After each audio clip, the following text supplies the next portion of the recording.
Bien, muy buenas noches con todos los presentes. En esta oportunidad hemos preparado una actividad muy especial, un foro en conmemoración al Día Internacional de la Mujer. Foro en el que hemos invitado a mujeres científicas que nos hablarán desde su experiencia y su ardua labor. Recordarle primero a los asistentes que deben llenar el pretest. Aún quedan algunos minutos antes de que este sea cerrado.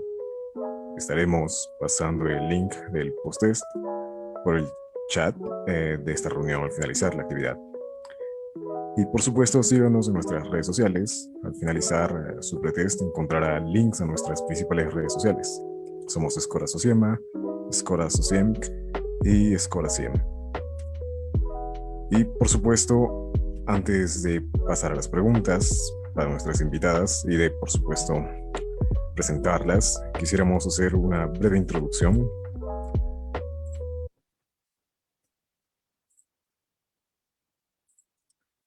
Bien.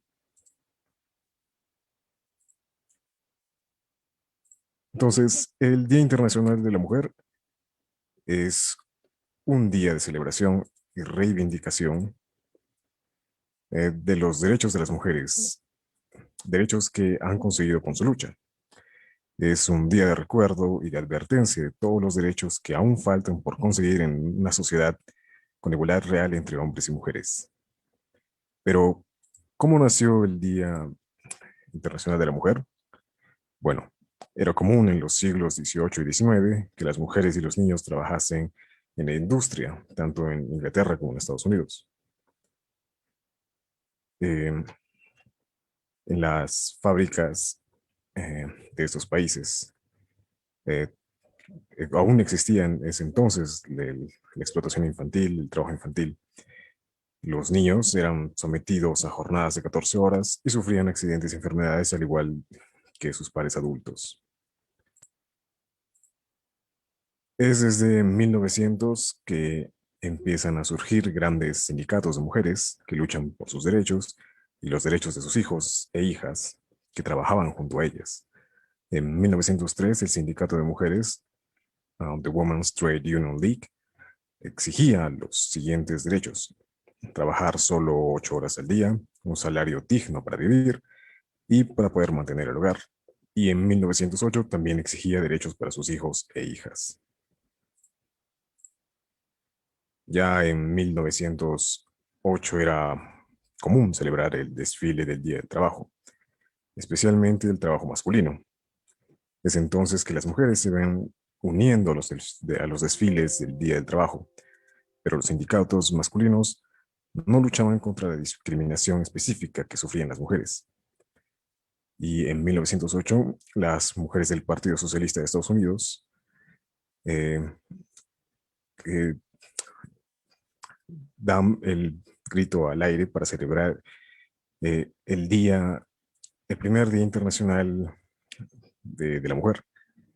En 1909 se produce un levantamiento de unos 20.000 trabajadores de la industria textil que se declararon en huelga exigiendo derechos laborales. La huelga se extendió rápidamente a muchísimos más trabajadores de la confección de Nueva York, donde también participaron mujeres, mujeres sastres, mujeres costureras. Se exigió nuevos derechos para las mujeres, derecho a un trabajo digno, derecho a la igualdad salarial con el hombre, derecho al voto, eh, permisos de maternidad para las mujeres, y en fin, la situación era tan injusta para los trabajadores que hasta las mujeres ricas aportaron un fondo económico para poder mantener y proteger a estas mujeres. Es entonces que la feminista Clara Zetkin, fundadora del periódico feminista La Igualdad, propuso el 8 de marzo como un Día Internacional de la Mujer en la Segunda Conferencia Internacional de Mujeres de Copenhague en el 25 de marzo de 1911. Por supuesto, mucho más queda por decir sobre la historia tras la conmemoración de este día, la necesidad de reivindicar un día específico para las mujeres en los actos de celebración del 8 de marzo. Uno podrá ver muchas mujeres con ropa de color violeta, banderas, paraguas, camisetas, porque el violeta simboliza la lucha de las mujeres y podríamos nosotros imaginar un futuro en el que no sea necesario siquiera dar un Día Internacional de la Mujer, porque eso supondría por fin que existe igualdad total para hombres y mujeres. Bueno, ahora empecemos con nuestra actividad. Como primera invitada tenemos a la doctora Jessica Zafratanaka. Ella es médico cirujana, egresada de la Universidad Mayor de San Marcos. Cuenta con un máster en Ciencias en Investigación y es actual coordinadora de proyectos y docente fundadora de Evisalud. Doctora Jessica, ¿está usted en la reunión? Hola, sí, acá estoy. Muchas gracias por la presentación. Gracias a usted por aceptarla. ¿Podría comentarnos brevemente cuál es su línea de investigación y cómo inició en ella? Sí, actualmente trabajo en Crónicas, que es un centro de investigación que funciona dentro de Cayetano Heredia. Y bueno, el centro en general se dedica a, como su nombre lo dice, enfermedades como hipertensión, diabetes, por ejemplo.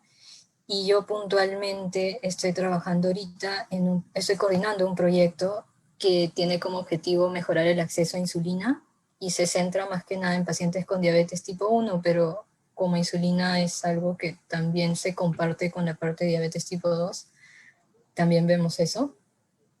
Y bueno, a Crónicas llegué hace casi 3 4 años, casi por azar, porque justo estaban ofreciendo una beca para hacer la maestría, entonces así es como llego a este centro y desde ese momento me he quedado trabajando en diversos proyectos, ¿no? Y estoy coordinando este que les menciono desde hace 2 años y medio, más o menos. No, ya 3 años, casi 3 años. Uh-huh. Y bueno, y aparte está Evisalud, que es una iniciativa que nace con unos colegas, pero era más por querer hacer algo de docencia y también un querer escapar del sistema, que probablemente vamos a hablar de eso luego, porque nos da la libertad de crear cursos y de hacerlos como nosotros queremos sin tener que seguir reglas de otras personas, ¿no? Por ahí va la parte de Bisalud y está dedicado a medicina basada en evidencia y cursos relacionados a ese tema, ¿no? Bien, muchas gracias. Como nuestra siguiente invitada tenemos a la doctora Ana Ho Palma, licenciada en nutrición y dietética por la UNIFE. máster en nutrición y metabolismo y doctora en alimentación y nutrición. Doctora Ana, ¿se encuentra usted en la reunión? Hola, sí. Buenas noches con todos los asistentes. Muy buenas noches. Eh, Al igual que la doctora Jessica, ¿usted podría contarnos brevemente cuál es su línea de investigación actual y cómo ha iniciado en ella? Sí, bueno, como tú lo has mencionado en la presentación, de base soy nutricionista. Eh, Incluso el doctorado lo hice en nutrición y alimentación. Pero durante el doctorado me inicié en una rama diferente de la carrera, que es estar en un laboratorio científico, ¿no? Allí trabajé con células, haciendo PCRs, bueno, trabajo en realidad de laboratorio de biología molecular. Ahí fue donde aprendí mucho de bioquímica y actualmente pues trabajo en la UNSP enseñando en la Facultad de Medicina Humana, enseño bioquímica y nutrición y tengo, bueno, varios proyectos. Más que nada, los principales, los más grandes, uno tiene que ver con seguridad alimentaria, pero desde el punto de vista del riesgo que hay de consumir carne contaminada con bacterias. Entonces, tenemos esta línea de investigación que es investigar la cantidad de bacterias en carnes en mercados de Huancayo y, bueno, de otras regiones del país también. Luego tengo otro que es justo mide la cantidad de un fármaco en suero, justamente el fármaco para la hidatidosis, que como saben el exceso es tóxico. Entonces la idea de ese proyecto es hacer una tirita reactiva en la que puedas medir la cantidad de ese fármaco en el suero del paciente, cosa que así tú le puedas dar la diferencia y evitas esa toxicidad. Luego, los otros dos son proyectos COVID, que está muy de moda ahora.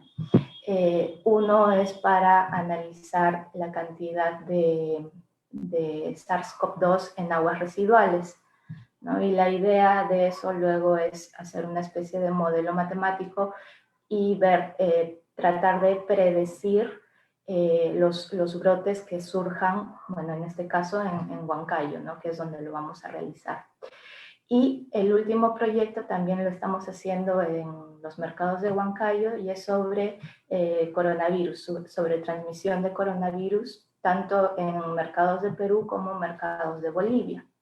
Y en ese caso, pues vamos a hacer seguimiento a todos los vendedores del mercado por un año y ver en qué momento se contagian, ¿no? Y aquí es donde tengo un poquito más de libertad y puedo aplicar un poco más mi carrera, porque vamos a hacer encuestas nutricionales a los pacientes, ver qué tan mal comen y eso relacionarlo con el COVID, ¿no? Y al mismo tiempo, claro, estamos haciendo pruebas de PCR en el laboratorio. Entonces estamos viendo ambas cosas. Y eso es todo. Empecé como nutricionista y he pasado por laboratorio y pues ahora más o menos me dedico a otras cosas, a bacterias y virus, ¿no? Pero desde el punto de vista de la biología molecular. Es excepcional. Muchas gracias, doctora Ana. Y finalmente tenemos a la doctora María Custodio Villanueva.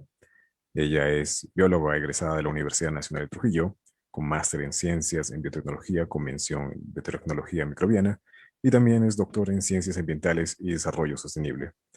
Doctora María, ¿está ahí? Ok, acá estoy. Genial. Sí. ¿Podría también comentarnos usted brevemente cuál es su línea de investigación y cómo inició en ella? Bien, gracias en primer lugar por la invitación. Y segundo, pues mencionar de que al igual que las investigadoras que me han antecedido, pues inicialmente durante la formación profesional iniciamos en una línea y luego vamos pasando y vamos pues no acomodándonos dependiendo de la circunstancia y necesidad también de abordar los diferentes problemas. Inicialmente mi trabajo ha estado más dedicado a lo que era biotecnología, ¿no? Trabajaba en ingeniería genética también sobre enfermedades parasitarias y bueno, luego ya en el 2010 cuando empiezo a hacer el doctorado me incliné ya por ir un poquito más allá a trabajar sobre los problemas que uno venía observando. Yo trabajo acá también en la UNSP y acá uno de los problemas es el recurso hídrico. No hay agua de buena calidad. Tenemos un río majestuoso como es el Mantaro, pero que está totalmente contaminado y que lamentablemente, dada esa escasez hídrica, ¿no? Para esta área agrícola amplia que es acá en el Valle del Mantaro, se sigue utilizando agua que está contaminada con elementos que son potencialmente tóxicos para la salud. Y es que comienzo a inclinarme también como una sublínea en mi área de investigación, a investigar todo lo que es riesgo humano por el consumo de alimentos o agua que está contaminada con metales pesados, ¿no? Pero otra de las líneas donde tampoco no lo he dejado, ¿no? Es también trabajar a nivel molecular, a nivel de biología molecular, trabajando sí con lo que es microorganismos que sean recuperables de ambientes hídricos, acuáticos, para tratar de utilizarlos en lo que es remediación, ¿no? O tratamiento del recurso hídrico que está contaminado. También hay varios proyectos que estoy trabajando, también con investigadores del Reino Unido, investigando lo que son residuos farmacéuticos en agua, ¿no? En agua continental, y algunos proyectos que tengo también que son subvencionados por FONDECID y Banco Mundial, que estamos trabajando, pero en lo que es tratar de obtener consorcios microbianos, ¿no? De ambientes contaminados para tratar de recuperar agua residual y reutilizarlo, ¿no? Entonces, por ahí estamos trabajando y siempre en la línea también de lo que es metagenómica, ¿no? Que, bueno, nosotros acá en el Perú no estamos, ¿no? Todavía trabajándolo, pero hasta obtener amplicones trabajamos y de ahí nos apoyamos pues con laboratorios extranjeros. Eso sería en un resumen, ¿no? De lo que vengo trabajando. Gracias. Muchas gracias, doctora. Y reiterarle las gracias a todas nuestras ponentes por aceptar la invitación. Pasaremos entonces a nuestras preguntas. Bien, y teniendo aproximadamente un minuto para responder esta pregunta, el lema del Día Internacional de la Mujer de este 2021 es Elige desafiar. Desde su perspectiva como investigadora, ¿qué significaría para usted este lema, doctora Jessica?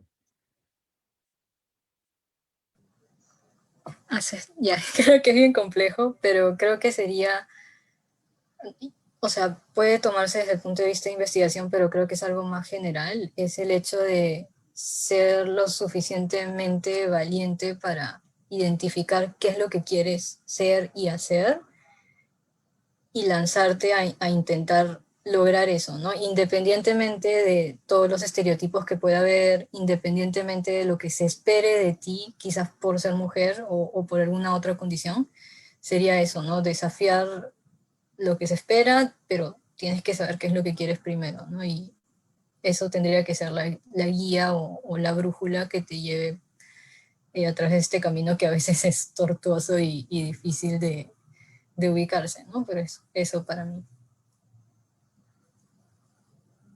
Excelente, muchas gracias. Doctora Ana, la misma pregunta para usted. Bien, como Jessica ha dicho, elige desafiar significa muchas cosas. desde mi punto de vista o de mi experiencia particular que he tenido durante esta aventura que inicié hace mucho tiempo con el máster, luego pasé por el doctorado y finalmente ahora estoy en la UNSP, ¿no? Entonces, todas estas etapas tienen algo nuevo y desafiante para mí. Y siempre, siempre empiezas desde cero. En mi caso, por ejemplo, me fui a hacer la maestría a España y estuve,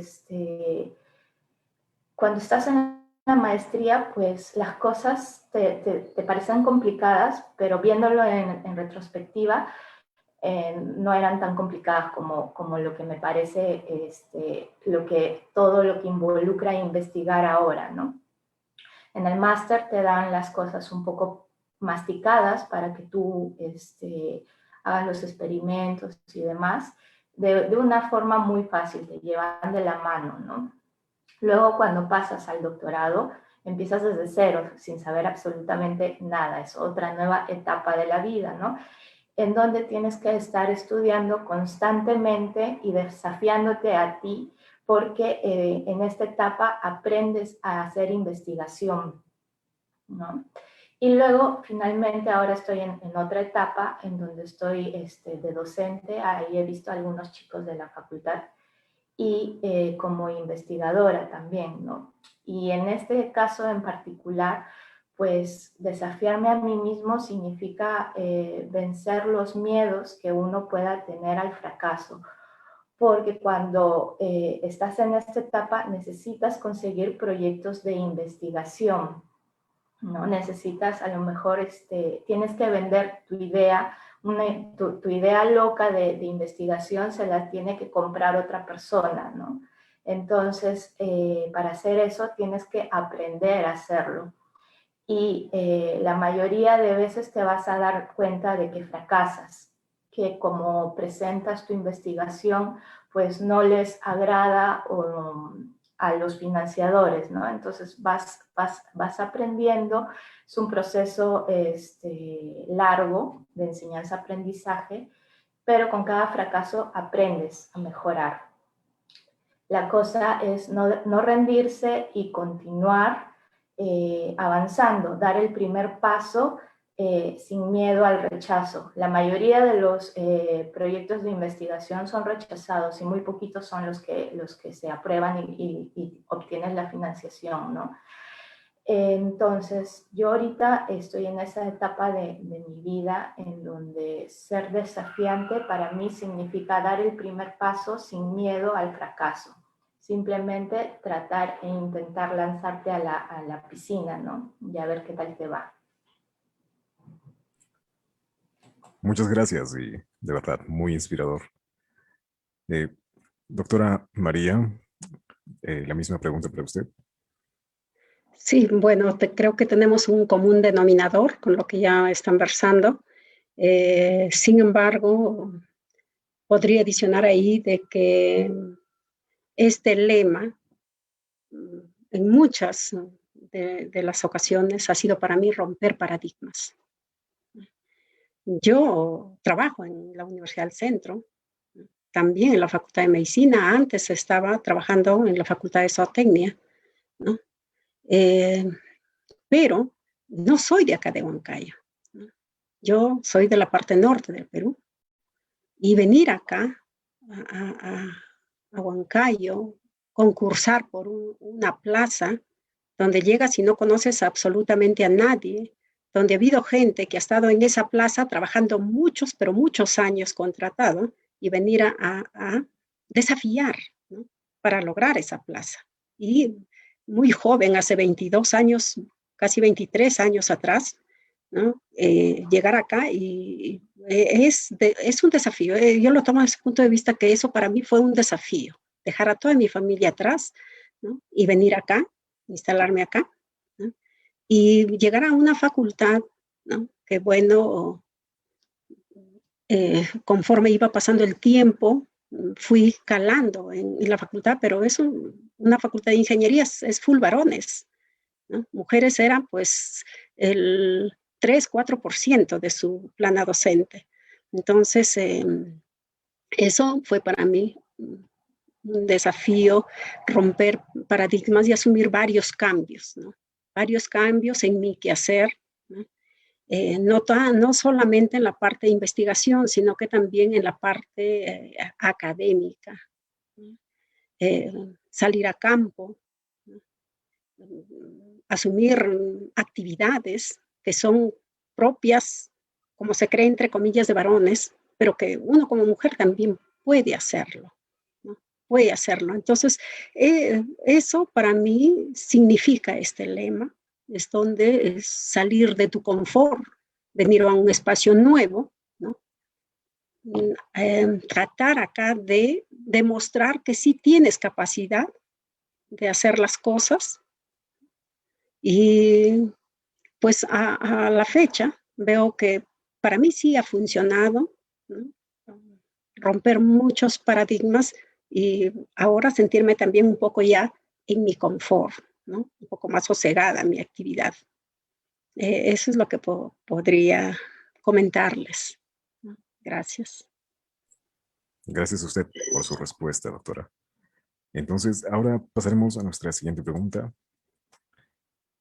y es, ¿la discriminación en la ciencia es una problemática actual o ya es cosa del pasado? Y esto desde su opinión personal y experiencia. ¿Han identificado ustedes algún hecho de discriminación explícito o sutil? Por favor, doctora Ana, ¿podría comenzar usted? Tiene 2 minutos. Sí, claro. Bueno, yo creo que esta discriminación en la ciencia aún es un problema actual. Vemos que los hombres obtienen mejores salarios, también existen más premios científicos a hombres que de mujeres, ¿no? Que se les dan a los hombres y no a las mujeres. Incluso vemos mayor cantidad de hombres dirigiendo los grupos grandes de investigación, los grupos de investigación, ¿no? Y las mujeres siempre están ocupando mandos medios o bajos dentro del ámbito de la investigación. Entonces siempre nosotras estamos un poco como que subordinadas en esta posición de subordinación en realidad. Pero yo creo que eso en los próximos años va a cambiar porque, por ejemplo, yo por mi experiencia sé que el grupo de investigación donde yo estuve, donde llegué para hacer el doctorado, estaba dirigido por hombres, pero ellos preferían elegir a mujeres para el trabajo de laboratorio, porque decía que nosotras somos más ordenadas, más metódicas al momento de hacer el trabajo de laboratorio y se fiaban más de nuestros resultados, ¿no? Entonces era un grupo dirigido por hombres, pero habían puras mujeres. Lo contrario pasaba en el otro grupo, que era dirigido por mujeres, y la mayoría eran hombres los que estaban allí, ¿no? Bajo la tutela de esas mujeres. Ahora, esto espero que en los próximos años se solucione, porque sí hay una especie de discriminación en la ciencia. Por algo es que hay más hombres dirigiendo los grupos de investigación y no las mujeres, ¿no? Pero nosotras que estamos desde abajo, como te acabo de mencionar, estamos en todo el ámbito de medio y bajo, vamos a aprender a hacer ese trabajo y la idea es que cuando las cabezas salgan, nosotras podamos subir y asumamos el desafío de ser nosotras quien lidera esos grupos de investigación. Bueno, Jessica ya lo está haciendo, es un gran trabajo y bueno, tienes mi admiración por eso. Sé que es un camino súper difícil, las mujeres siempre lo vamos a tener más complicado que los hombres, pero no es imposible y creo que sí se puede lograr con el tiempo se puede ir avanzando y mejorando esta situación hasta que lleguemos a la igualdad. Gracias. Gracias a usted. Doctora María, igualmente 2 minutos. Sí, bueno, solamente para complementar lo que Ana ya nos estaba comentando. Definitivamente la discriminación en la ciencia está presente, ¿no? Ya sea pues no a nivel de las universidades o a nivel de algún centro o instituto de investigación, generalmente lo lideran los varones. Eso ha ido pasando, creo, de una generación a otra, y se han ido perpetuando eso. Entonces, para ellos mismos les cuesta, ¿no? Ser dirigidos por una mujer, ¿no? Bueno, como experiencia no lo he tenido, yo no sé, creo que he tenido suerte, porque desde mi etapa de formación profesional, yo tuve asesora de tesis, he pertenecido a un grupo de investigación liderada por una mujer, y para mí no ha sido muy que haya tenido dificultades para tratar de proponer ideas, proyectos y lanzarme, como se dice, con ese trabajo, ¿no? Ese proyecto. Pero sí he observado. Como les mencionaba, yo he trabajado antes en una facultad de ingenierías donde era difícil, ¿no? Para varias de las colegas que trabajaban que lideren ellas un proyecto. Pero en caso mío, yo sí lo he liderado, todos mis proyectos lidero, ¿no? Salvo pues que tenga invitaciones de fuera, de otras universidades o del extranjero, donde voy formando parte de un equipo, pero de los que se proponen acá en la universidad o de los que se proponen para concursos nacionales, los lidero, ¿no? Creo que durante mi formación yo lo veía como algo común, o sea que no me ha restado, ¿no? Sí, he tenido oportunidad de hacer también una pasantía en España, en la Universidad Complutense, y también tuve la fortuna de que a ese equipo que llegué estaba liderado por una mujer, ¿no? Entonces, no he visto a título personal, o sea, que haya tenido yo alguna discriminación por ser mujer, ¿no?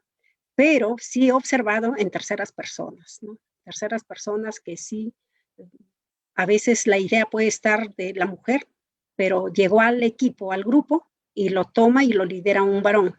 Eso he visto y con mucha frecuencia, ¿no? Con mucha frecuencia es lo que he podido observar. Pero definitivamente, hoy estamos presentes acá, ¿no? Por esa razón, ¿no? Hoy 8 de marzo, porque está claro que la discriminación, la desigualdad todavía está presente, ¿no? Y como decía el maestro de ceremonia, ¿no? Solamente dejaremos de celebrarlo cuando ya no exista esa desigualdad. Se ha reducido la brecha de desigualdad porque hay varias instituciones, varios grupos que están fomentando eso de hacerlo a la mujer, ¿no? O líder, ¿no? Hay que fortaleciendo varias de sus capacidades, y creo que aún falta mucho por tratar de alcanzar, de manera que esta desigualdad cada vez sea mínima. Y es una tarea, nosotros que estamos formando parte de instituciones educativas, ¿no? Desde la universidad, desde ahí está nuestro rol, ¿no? De tratar de motivar también a la mujer. Y como decían, ¿no? Como decía Ana, hay mucha dificultad como mujer para que tú asumas ese reto de liderar un trabajo, porque no solamente es liderarlo, sino el compromiso que es que tienes que asumir con todas las tareas de estar coordinando, de estar en todas, ¿no? Sobre todo cuando son trabajos pues donde te están supervisando cada cierto tiempo y que tú tienes que presentar tus avances, ¿no? Entonces, por ahí viene el reto de la mujer también, pero también hay que a veces uno tiene como fortaleza tu familia, ¿no? Yo he tenido a mi esposo como una fortaleza, como les decía, trabajo en lo que es seguridad hídrica, he ido a los ríos, ¿no? Y a veces, pues, cuando tú no tienes personal que te apoye en las diferentes fechas que tú programas, tienes que ver cómo lo haces y para eso está la familia. Mi esposo ha sido un eje fundamental para también en esas etapas de muestreo acompañarme y prácticamente aprender lo que hago, ¿no? Para que él pues trate de fortalecer esa actividad mía. Eso es lo que puedo comentarles, ¿no? Respecto a esta pregunta. Gracias. Muchas gracias, doctora María, y tiene usted mucha razón. Es deber de hombres, mujeres y de instituciones poder poner empeño en reducir la brecha que hay, la brecha laboral y científica entre hombres y mujeres. Doctora Jessica, brevemente podría responder a la pregunta. Sí, o sea, igual concuerdo con Ana y con María, de hecho que sí hay discriminación, sí hay diferencias. Justo veía las cifras de investigadores en Perú, de RENACIC, por ejemplo. Quizás no es la mejor base, pero bueno, es la base que tenemos. Y solamente un tercio de las investigadoras son mujeres. Y cuando veías la comparación de acuerdo a los niveles, digamos en el nivel más bajo, la brecha era menor y en el nivel más alto era mayor. Entonces ahí también ves que sí hay diferencias. Por algún motivo, las mujeres no están llegando a estos niveles más altos. Y otros ejemplos que quizás no son locales, son un poco más internacionales. Es algo que hace poco leí un artículo en el cual mencionaban que había una agencia que financia investigación en particular, que había analizado los puntajes que recibían las propuestas de investigación que ellos revisaban, ¿no? Y habían encontrado que las propuestas lideradas por mujeres tenían un menor puntaje en comparación a las propuestas de los varones, ajustando o dejando de lado la parte de calidad, ¿no? O sea, con la misma calidad, las propuestas de mujeres tenían menos puntaje. Entonces lo que ellos estaban haciendo era tratar de investigar, preguntarse por qué es que pasa esto, y al final encontraban que las mujeres tendían a puntuar, o sea, las mujeres revisoras tendían a puntuar con un menor puntaje, pero a todos por igual, mientras que los hombres solían hacer esta diferenciación en las puntuaciones. Nuevamente, ¿por qué? No lo sé. No sé si es a propósito, si es un sesgo que no se están dando cuenta en ese momento de dar la puntuación, pero pasa, ¿no? Pasa en agencias también extranjeras cuando vas a buscar financiamiento esto. Y lo otro es que también cuando se evalúa, por ejemplo, había una de NIH en Estados Unidos, cuando evaluaban la proporción de financiamiento otorgado a investigación, también la proporción era distinta, digamos, era menor para mujeres y mayor para hombres, y dependiendo de las carreras también variaba, ¿no? Entonces, de hecho, sí hay discriminación, sí hay datos o indicadores que son palpables de esta discriminación. Y bueno, personalmente y felizmente no he tenido ningún, o sea, no he presenciado ningún hecho de discriminación, pero sí he tenido contacto con algunas personas que narran experiencias similares a lo que menciona Ana y María, ¿no? O sea, una persona que, mujer que está en una posición o en una relación de poder compleja con su superior, que termina haciendo el trabajo y que al final no es reconocida por eso. O sea, sí me han contado estas experiencias, ¿no? Que uno podrá decir quizás no está ligado al género, es algo más de la persona, pero nuevamente cosas así quizás no se reproducen o no pasan con tanta frecuencia cuando se trata de varones, ¿no? En estas diferencias de poder. Entonces, eso sería brevemente. Genial, muchas gracias. Pasaremos a nuestra siguiente pregunta. Y bueno, desde el inicio de su formación científica hasta ahora, ¿alguna vez ha sufrido de acoso o hostigamiento académico o laboral? Si es así, ¿cómo logró resolver usted esa situación? y qué consejo daría a alguien que esté pasando por una situación similar. Brevemente, doctora María. Sí, bueno, personalmente no he tenido pues no, ese mal gusto de que sufra pues hostigamiento, pero pues nosotros sabemos que las universidades desde hace mucho tiempo, ¿no? eh, las mujeres han sufrido, las estudiantes han sufrido de hostigamiento, ¿no? Hostigamiento por parte de sus profesores o sus asesores en algunas oportunidades, ¿no? Eso sí se ha visto y pues como no había pues una norma, una ley que sea contundente, de que el solo hecho de que la mujer declare de que está sufriendo o está experimentando esos acosos, eh, mientras no había prueba, no pasaba nada, ¿no? No lo hacían caso, pero ya con la nueva ley universitaria, donde ya se fomenta todo eso, ¿no? Y que a sola denuncia eh, ya pueden tomarse cartas en el asunto, ¿no? En varias universidades se ha visto, y la UNSP es una de ellas, ¿no? Donde a varios docentes les han retirado de la universidad por esa situación, ¿no? O sea que existe, sí hay hostigamiento, ¿no? Ya sea pues, ¿no? Acá en la academia o a veces realizando las labores, ¿no? El trabajo. Como lo decía, personalmente no he pasado por ello, pero siempre pues hay que estar atentos a cualquier problemática, ¿no? Y acá juega un papel muy importante los tutores que ahora existen ¿no? En las universidades con ese rol de poder detectar tempranamente eh, algún evento de esa naturaleza. Bueno, eso sería por mi parte para esta pregunta. Excelente, Gracias. muchas gracias. Gracias, de verdad. Eh, Doctora Jessica, la misma pregunta, brevemente también.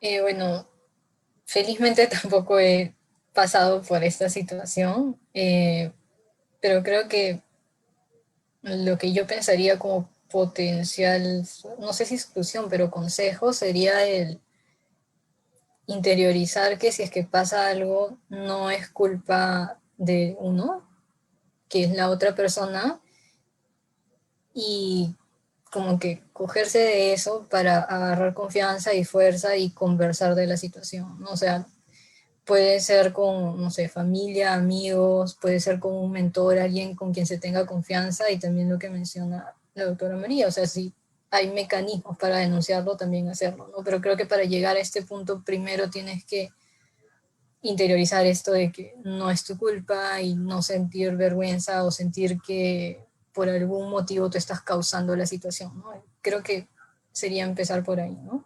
Pero quizás es algo vago, porque no lo sé. Bien, igualmente, muchas gracias. Continuando, doctora Ana. A ver, personalmente depende de lo que estén hablando. Yo la verdad es que tuve que buscar qué cosa es hostigamiento académico laboral, porque no sabía si se referían al acoso sexual, que suele suceder a veces, que es lo que han mencionado tanto María como Jessica. Y cuando vi la definición de hostigamiento académico laboral, decía que es cualquier maltrato, ya sea físico o psicológico, de un superior o de un par que te haga la vida imposible en el trabajo, ¿no? Se refería más que nada a eso. En cuanto al acoso sexual, sí concuerdo tanto con María como con Jessica, y cuando sucede es difícil de denunciar, ¿no? A veces hay cosas que uno, por ejemplo, deja de estar acostumbrado, por ejemplo, cuando te dan un piropo ¿cómo se llama? En la calle, ¿no? Yo estuve viviendo 5 años en España y eso igual pasa, pero en menor cantidad, ¿no? En menor medida. Incluso, bueno, les puedo contar una anécdota medio graciosa que me pasó, que era que yo estaba en la calle y justo estaba con mi prima y por detrás sentí que me levantaban la mochila y alguien me pellizcaba el trasero. Y yo cuando he volteado con toda la cólera para pegarle, he visto que era un viejito de 80 años. Y la verdad es que ya como que, ya, vale, no, tranquila, ¿no? Pasó, pero es complicado cuando tú estás en esa situación y no sabes qué hacer, ¿no? Ves que es un viejito y si le hago daño o algo, ¿no? Entonces es un poco complicado. Luego aquí en Perú, sobre todo, yo soy de aquí de Lima, y en Huancayo, creo que la cantidad de piropos y demás se ha multiplicado, incluso proviniendo de docentes que lo mencionan entre dientes, ¿no? Y que al final tú les dices, ¿qué dijiste? Y se quedan muy callados sin decir qué es lo que ha pasado. Bueno, eso por un lado. Y sí está bien denunciarlo, pero es complicado, ¿no? Sobre todo si no conoces los mecanismos, ni tampoco hasta cuándo es que debes denunciar, ¿no? Denunciar por un piropo que no escuchaste bien, pero sabes que lo dijo, no lo sé. Es complicado. Y por otro lado, cuando busqué la definición de hostigamiento académico laboral, como les mencionaba, es como que menospreciar el trabajo de alguien y hacerle el trabajo imposible, ¿no? Personalmente eso yo no lo he vivido. Pero sí les puedo contar casos. Por ejemplo, me sucedió estando allá en España, a una amiga, por ejemplo, tuvo que irse del laboratorio en donde estaba porque la gente que la tenía que entrenar le hablaba muy rápido para que ella captara todo y luego se iban. Y cuando ella tenía alguna duda, intentaba preguntar a esta persona y nada, no le respondía, la ignoraba. Al final hicieron la ley de hielo a tal punto que ella ya no pudo más con la presión, porque encima era un grupo de investigación muy competitivo y su jefa le exigía mucho. Al final no pudo y decidió retirarse de ese grupo y se fue al grupo de investigación donde yo estaba, y ahí fue donde la conocí, ¿no? O también he visto casos en donde mezclan las muestras para dañarte el experimento, o te tiran tu muestra a la basura para que se dañe, ¿no? Y este caso que les menciono pasó, pero le pasó a un chico.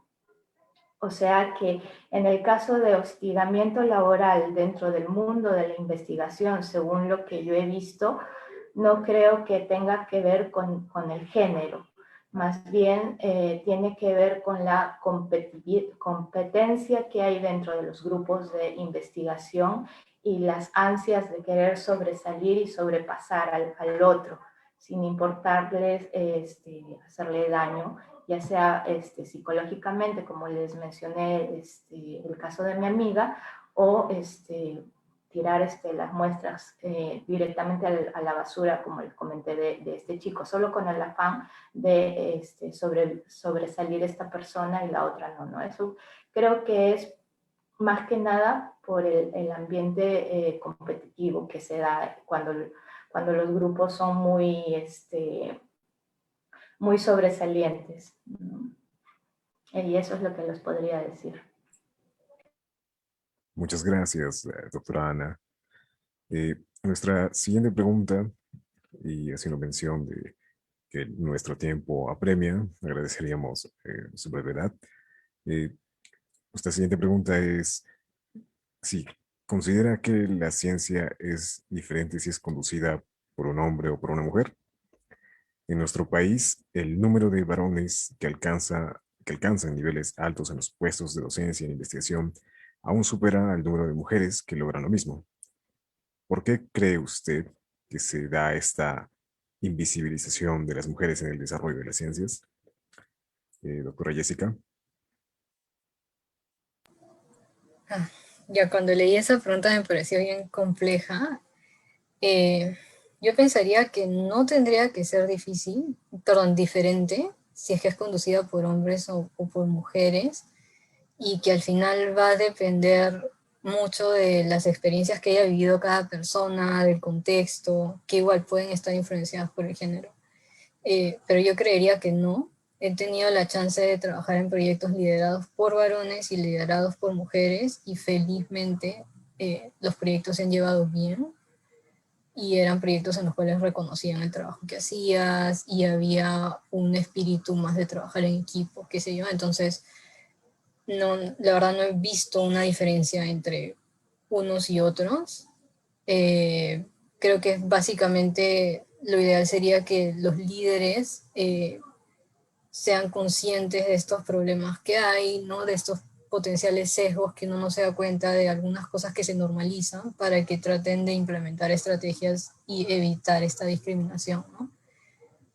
Y bueno, sobre la parte invisibilización, creo que está relacionado a algo que ya se ha mencionado antes, que es esta diferencia de poderes, ¿no? Si tienes varones en una posición de, no sé, directores de centros, o mayor posición en general que otras personas, y las mujeres van a estar en la mitad o abajo, entonces eso se presta a que uno se pueda aprovechar del trabajo de otros, o que pueda tomar el nombre o decir sí, esto es mío cuando no lo es, y así se va invisibilizando a las mujeres. O sea, creo que depende del contexto, y nuevamente quisiera pensar que no es porque es un hombre el que está en la cabeza, sino porque el contexto ha hecho que esto pase. Y lo ideal sería que si es que esta persona, así sea hombre, si es que fuera consciente de lo que está pasando y lo que está haciendo, no tendría que pasar, ¿no? Va más o menos por ahí lo que puede pensar sobre este tema, porque igual es muy complejo, ¿no? Uh-huh. Usted tiene razón, es ciertamente complejo. Doctora Ana. Ya, como lo mencionaba Jessica, es una pregunta muy compleja. Le estuve pensando y pues no sé si hay diferencia entre que te conduzca un hombre o una mujer la investigación. Yo creo que las mujeres tendemos a ser más empáticas con nuestros tutelados, ¿no? Pero, a ver, no estaría muy segura, no lo sé. Bueno, en cuanto a la invisibilización de la mujer, yo creo que esto empieza en los colegios, porque se cree que las mujeres no somos buenas en ciencias, ni en matemáticas, ni en ingeniería, que más nos servimos para dedicarnos a las artes, a todo lo que tenga que ver con las ciencias sociales, escritura, ese tipo de cosas, ¿no? Más bien se les alienta a los varones, a los niños pequeños, a seguir estas carreras que les menciono de ciencias y demás. Entonces creo que el problema está un poco allí desde el colegio, ¿no? Que tienen que inculcar desde temprano que las mujeres también podemos, si queremos ser astronautas, si se puede, ¿no? Más que nada, yo creo que allí está el problema. Y tenemos que hacer un cambio de paradigma y de nuestra sociedad que, bueno, de a pocos se está logrando. Antes era muchísimo más complejo. Estamos avanzando, pero aún queda un largo camino por recorrer. Y por ejemplo, muestra de ello es que en la facultad donde trabajamos, María y yo, hay muy poquitos Renacid, solamente hay 3, pero 2 de ellos somos mujeres, somos las 2, ¿no? El tercero es un varón. Y cada vez hay más mujeres liderando y pues ocupando estos cargos, pero como ya lo mencioné, es complejo, ¿no? Yo creo que sí se puede con el tiempo ir cerrando estas brechas que se han dado. Gracias. Ahora, doctora María, en base a su experiencia, ¿podría responder la pregunta? Sí, Sí. o se refieren cuánto Bueno, cantidad? respecto a la primera pregunta, de que si la ciencia es diferente, si es conducida por un varón o una mujer, definitivamente no. Lo que diferencia es la forma como lo abordamos, ¿no? La forma como tratamos de conducir una propuesta para abordar ese problema. Eso es lo que podría ser diferente, ¿no? La forma de obtener los datos, la forma de obtener ese conocimiento. Pero eso puede variar de un investigador varón a una investigadora mujer. O sea, la forma como lo aborde es independiente, creo, del género. Es cierto que en el Perú, sí, y como lo mencionaba también Jessica, ¿no? A nivel nacional el número de investigadores varones supera, pues, el de mujeres viene a ser el 20% de ese número de investigadores varones. Y eso también lo observamos acá en la Universidad Nacional del Centro, ¿no? De 990 y tantos investigadores, 260 son mujeres, ¿no? Pero si nosotros vamos y observamos también, o sea, de esas mujeres, ¿cuántas son las que lideran un proyecto? Vamos a encontrar que ese número es más reducido. Respecto, por ejemplo, a los investigadores renacidos, nosotros acá en la universidad son 46 renacidos. De esos 46 renacidos, 17 son mujeres. Entonces, como vamos viendo, o sea, las cifras, ¿no?, siempre están por ahí muy aproximadas, ya sea acá en nuestra región como a nivel nacional. Respecto a la segunda pregunta, sobre la invisibilización, eso está también muy relacionado a que si una mujer es líder de un proyecto, ¿no? Porque nosotros sabemos que si vienen publicaciones, ¿no?, generalmente lo lidera el investigador principal. Y acá es muy importante también tener en cuenta, ¿no?, de que cuando se hacen esas propuestas, o sea, las reglas deben estar bien claras, de manera pues que no le cueste al varón aceptar que la mujer lo está liderando y la mujer es la que debe pues ser la investigadora principal, el autor principal en los diferentes artículos que puede dar lugar a un proyecto de investigación. Eso es lo que podría comentarles. Gracias. Gracias a usted, doctora María. Bien, ahora pasaremos a algunas preguntas sobre estrategias de empoderamiento y motivación para que así más mujeres se animen a desarrollar la investigación científica en nuestro país. Entonces, nuestra siguiente pregunta es, ¿qué barreras ha enfrentado como mujer para tener éxito en su campo? ¿Cómo las ha superado? Y en el contexto actual, ¿cuál considera usted que es la mayor barrera que tienen las mujeres en el desarrollo de la construcción de conocimiento científico?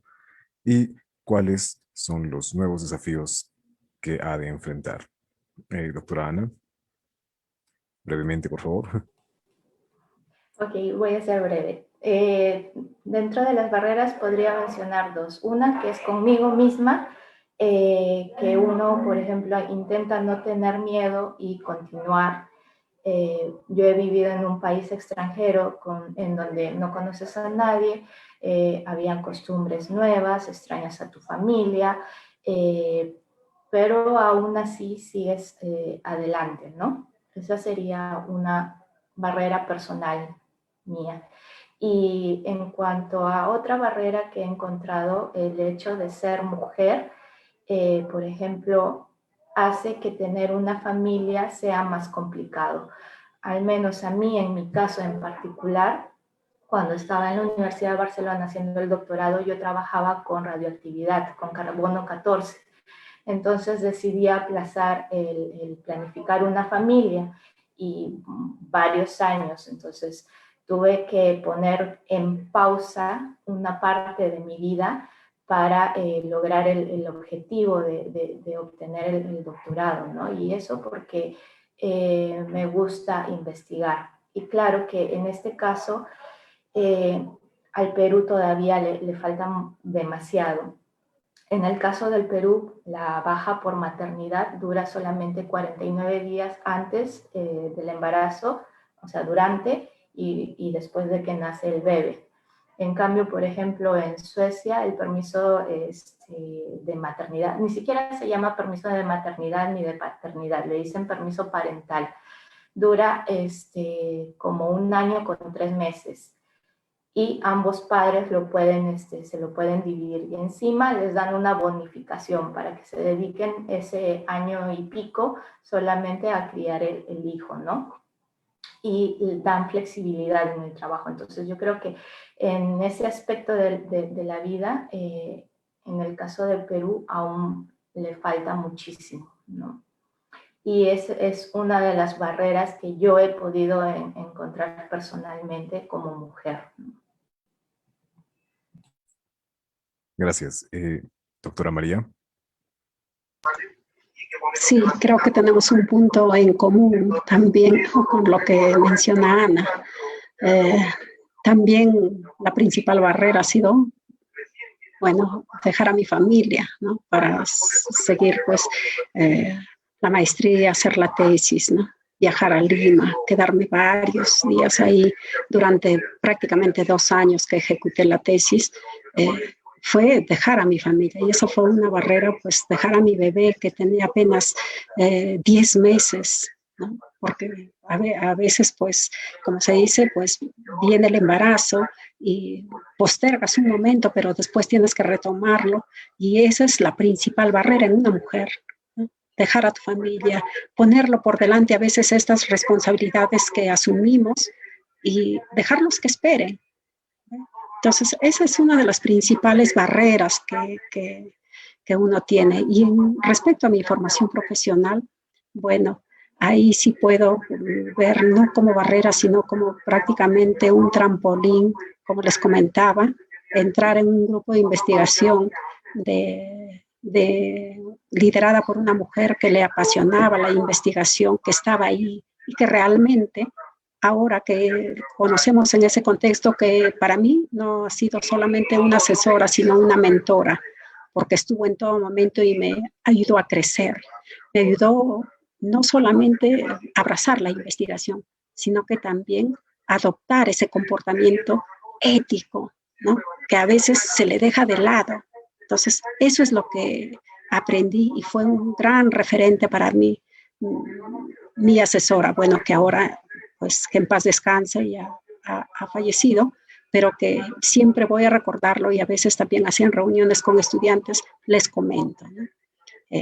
Eso sería, bueno, el comentario respecto a ello. Gracias. Gracias por sus palabras. Doctora Jessica. A ver, yo creo que las barreras que he tenido son cosas muy personales, ligado también a lo que menciona Ana, ¿no? Para mí es el miedo, ¿no? Y no creo que es algo que haya superado, creo que es algo que se trabaja día a día porque en el ámbito de investigación la parte académica es muy competitiva, ¿no? Entonces tienes que estar publicando, tienes que estar, o sea, si tienes proyectos, coordinar tus proyectos, qué sé yo, son un montón de cosas y es algo que al menos yo trato cada día de decir, ok, ¿qué voy a hacer hoy día? ¿Cuál es mi meta? Y de acuerdo a eso, seguir, ¿no? Ir para adelante. Creo que esa es las barreras que yo he encontrado. Y pensando en mujeres en general, y esto lo digo, yo no tengo hijos, pero de lo que he podido leer de investigaciones que son quizás en otros países, es la barrera de la familia, ¿no? O sea, la familia no debería ser una barrera para que la mujer siga una carrera en ciencias, pero muchas veces se tiene esta idea del rol de la mujer y que tiene que ser madre y que tiene que frenar para estar con el hijo. Y está en relación a lo que menciona Ana, ¿no? O sea, hay países en los cuales el descanso que se da es parental, ¿no? No es que la mujer sí o sí tiene que parar, si es que quiere lo hace, si es que no, no, pero hay lugares en los que esto no se da, ¿no? Hay otros en los que sí, el padre, si es que se quiere encargar del hijo los primeros meses, lo puede hacer, pero creo que acá al menos se tiene esta idea muy fija de que tiene que ser la mujer. Y lo que se ha visto en otros países es que tú paras unos meses y esos meses significan también que pierdes oportunidades y esto se ve reflejado luego en tu salario y esto se ve reflejado luego en cómo vas avanzando en la carrera. Entonces, es una barrera, es un problema bien grande que hay ahí, ¿no? Bien, gracias. Entonces, pasando a nuestra siguiente pregunta.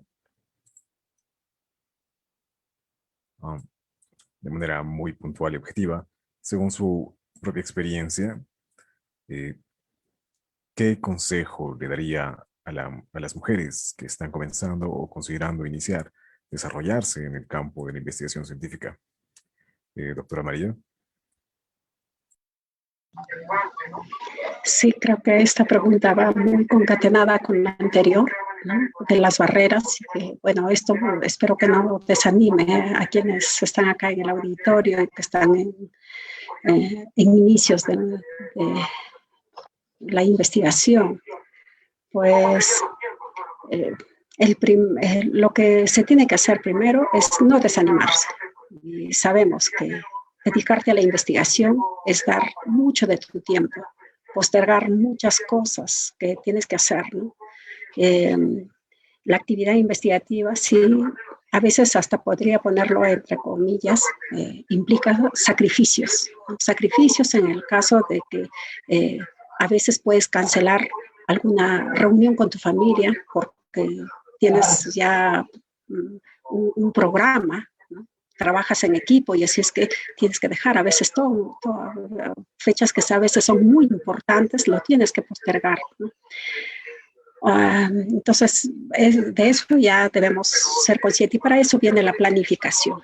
Uno tiene que planificar todas sus actividades.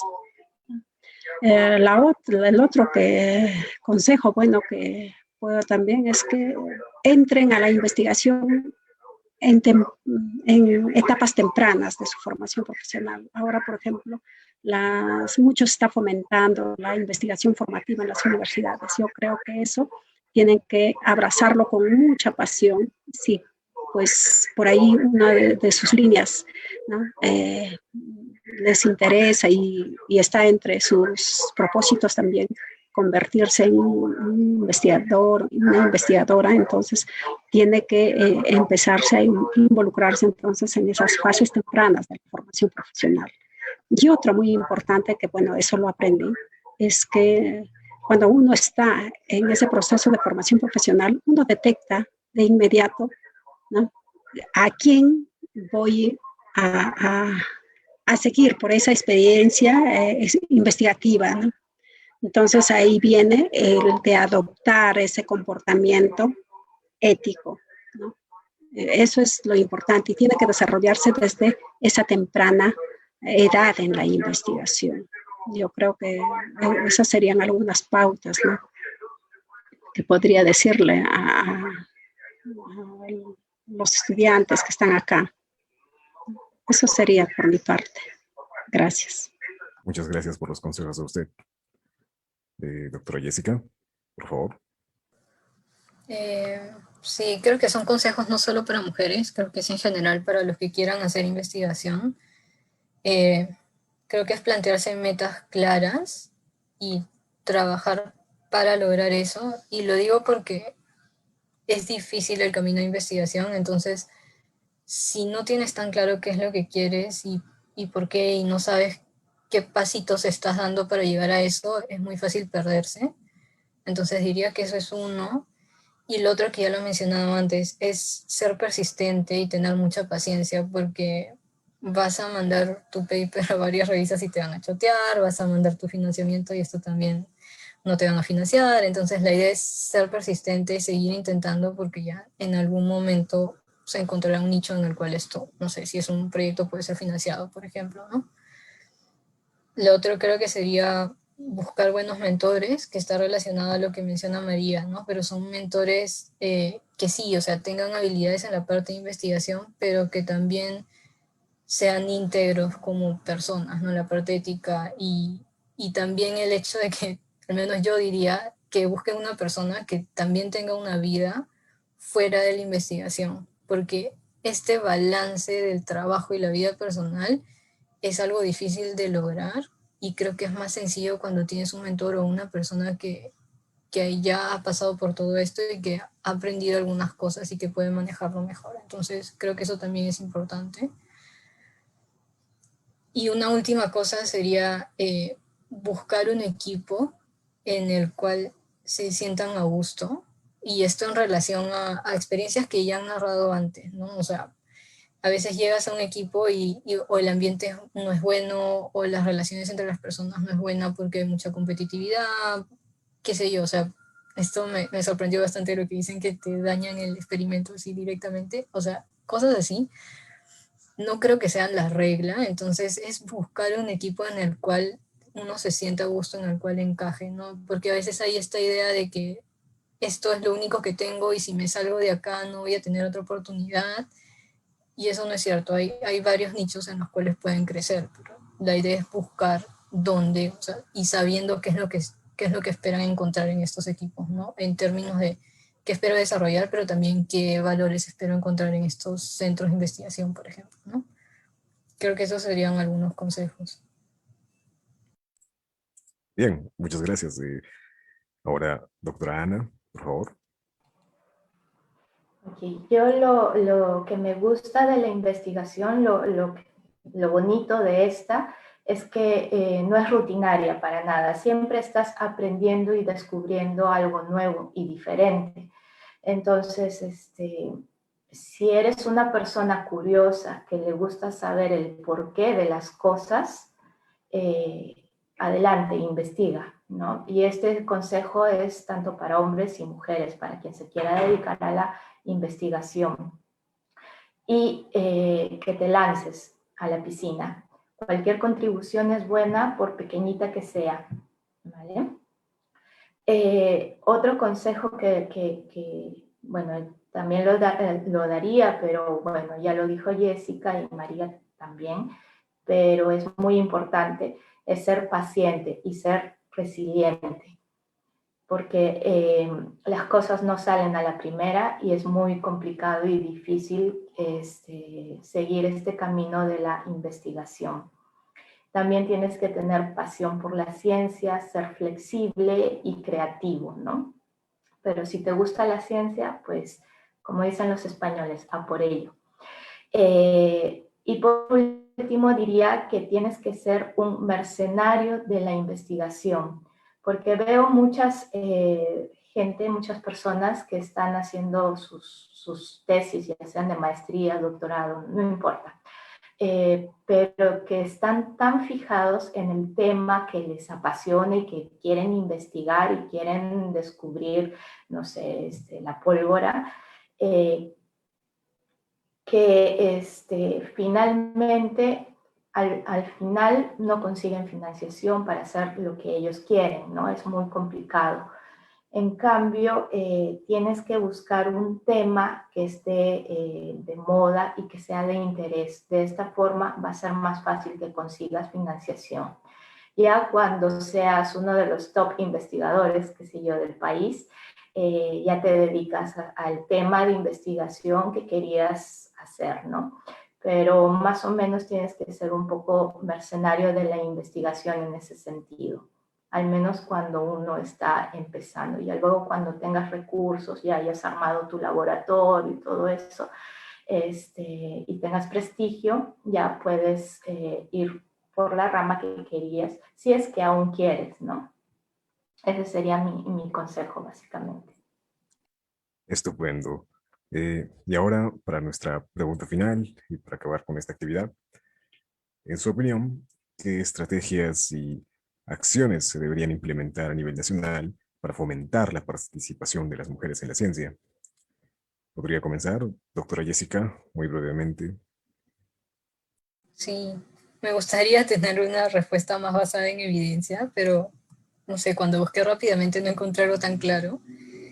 Ahora, lo que me parece que ha funcionado en otros ámbitos es lo de tener cuotas, entonces habría que ver cómo es que se podría adecuar esto de las cuotas, ¿no? ¿Qué porcentaje quisieras de investigadores en determinado puesto que sean mujeres, por ejemplo, para tratar de equilibrar un poco?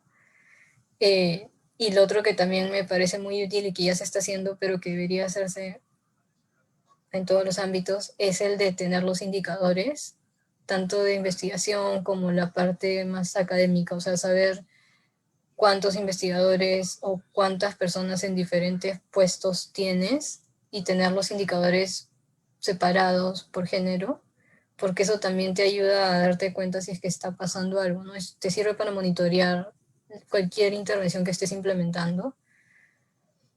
Y lo otro es mucho el trabajar en concientizar sobre el tema, porque nuevamente no creo que las personas que están en puestos altos, o ya sea varones o mujeres, sean, o sea, sean como que malos per se, simplemente tienen estos sesgos de los cuales no son conscientes y eso les lleva a actuar de determinada manera que termina perjudicando a las mujeres. Entonces creo que tiene que ver con concientizar sobre el tema para que estas personas, o sea, ya sea los que están ahorita en estos cargos de liderazgo o los que vengan luego, sepan que estos sesgos existen y traten de actuar teniendo en cuenta esto, ¿no? Para evitar nuevamente eh, discriminación contra determinados grupos, ¿no? En este caso mujeres, ¿no?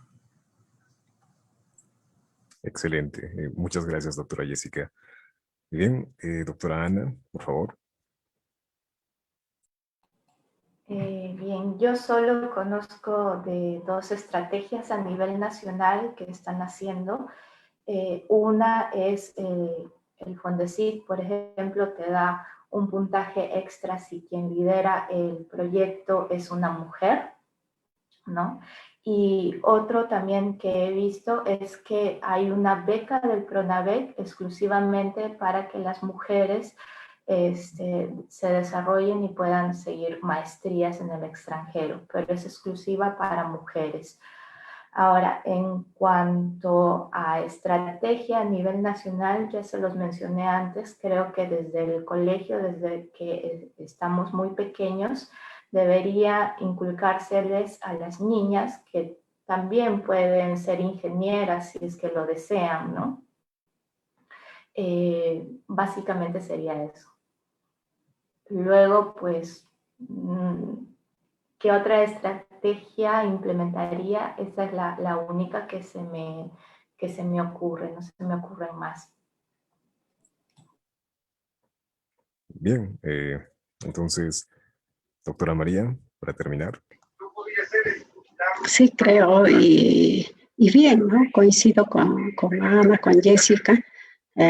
Nosotros a nivel nacional, donde sí está promoviendo eso, dando ese 5% adicional para aquellos proyectos que son lideradas por mujeres, ¿no? O sea, se está trabajando porque se está viendo que pues esa brecha sigue amplia, ¿no?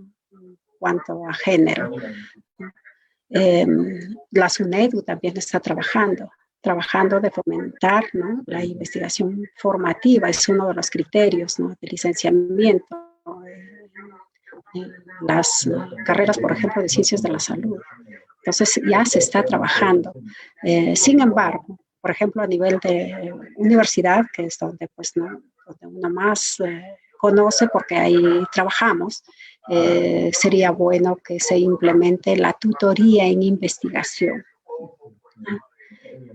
de manera pues que se vaya haciendo un acompañamiento efectivo, porque ¿qué existe en las universidades? Son cursos que te dicen cómo hacer una propuesta de un proyecto, cómo redactar un artículo científico, y se queda ahí, pero un acompañamiento que lleve, ¿no? A que ese estudiante de los últimos años o investigadores que todavía están, ¿no? Iniciándose, sí necesitan un acompañamiento efectivo y con tutoría en investigación, así como hay tutoría educativa, ¿no?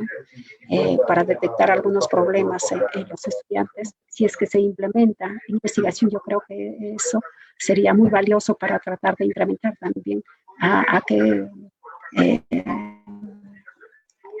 se dediquen también a esta actividad que es muy valiosa, ¿no? La investigación, y que no lo vean como algo pesado, sino como algo ligero, pero eso solamente se va a lograr si hay ese acompañamiento. Eso es lo que quería comentarles. Gracias.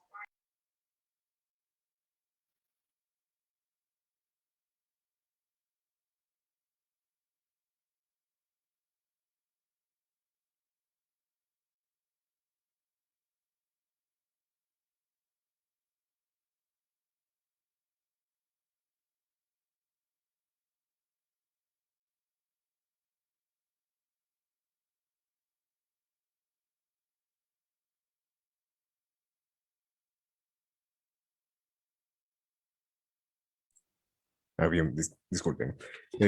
Entonces, esto ha sido todo por esta actividad. Queremos reiterar nuestro más sincero agradecimiento a nuestros ponentes del día de hoy por su tiempo, por sus palabras, por su experiencia y esperamos que puedan acompañarnos en otras actividades a futuro, otras oportunidades. Muchas gracias.